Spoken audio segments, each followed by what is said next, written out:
Actor ফারহানকে ডন 3 নিয়ে কি এমন ফাপড় দিল শাহরুখ খান? ওদিকে তার মেয়ে সুহানাকে নিয়ে নেটিজেনরা কেন নিচ্ছে মজা? তবে রোনালদোর মেয়ে মুগ্ধ করলো নেটিজেনদের, আবার অবাক করা কাণ্ড করলো কার্তিক আরিয়ান। তো চলুন শুরু করা যাক আজকের গসিপস আর আড্ডা।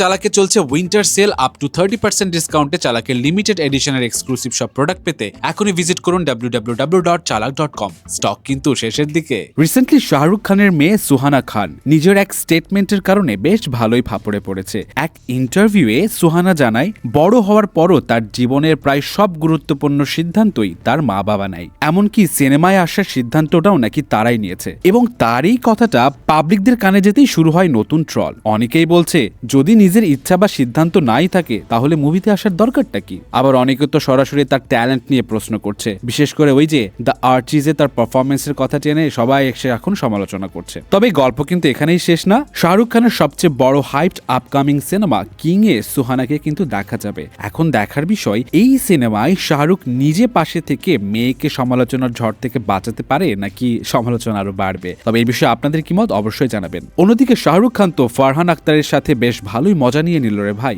একদিকে বেচারা রণবীর সিং তো বাদ পড়লো ডন 3 থেকে, আর ফারহান এখন খুঁজছে তার নতুন হিরো। কিন্তু টুইস্ট কিন্তু এইখানেই। নিউজ 18 এর রিপোর্ট অনুযায়ী শাহরুখ খান নাকি ফারহানকে একটা সোজা সাপটা শর্ত দিয়েছে, আর সেটা হলো সে ডন 3 করবে ঠিকই, কিন্তু ডিরেক্টর হতে হবে অ্যাটলি কুমারকে। মানে ব্যাপারটা এমন, এই কথা শুনে ফারহানের অবস্থা যেন मुझे अपने घर जाना है। মানে এইটা কোনো কথা? বেচারা ফারহান আক্তারের ডন এবং ডন 2 দুটোই ছিল কিন্তু সুপারহিট। আর সবচেয়ে বড় কথা, সেই সময় এই সিনেমাগুলো সফল হয়েছিল যখন শাহরুখ খানের অন্য সিনেমাগুলো কিন্তু বক্স অফিস থেকে তেমন ভালো কিন্তু রেসপন্স পায়নি। সেই জায়গা থেকে আজ যদি দেখা যায় ডন 3 নিয়ে ফারহানকে এত শর্তের মুখে পড়তে হচ্ছে, তাহলে একটাই কথা পরিষ্কার, এসআরকের আর ফারহানের ওপর আগের মতো ভরসা ঠিক নাই। তবে এখন দেখার বিষয় ফারহান এই পরিস্থিতিতে আসলে কি সিদ্ধান্ত নেয়। এসআরকে অ্যাটলি কম্বো হবে নাকি ডন 3 পড়বে আবারও অনিশ্চয়তায়। অন্যদিকে ধর্মা প্রোডাকশনে তু মেরি মে তেরি তু মেরা মুভির বাজেট ছিল 90 কোটি রুপি এবং কার্তিককে মেইন লিড হিসেবে পেইড করা হয়েছে 50 কোটি রুপি।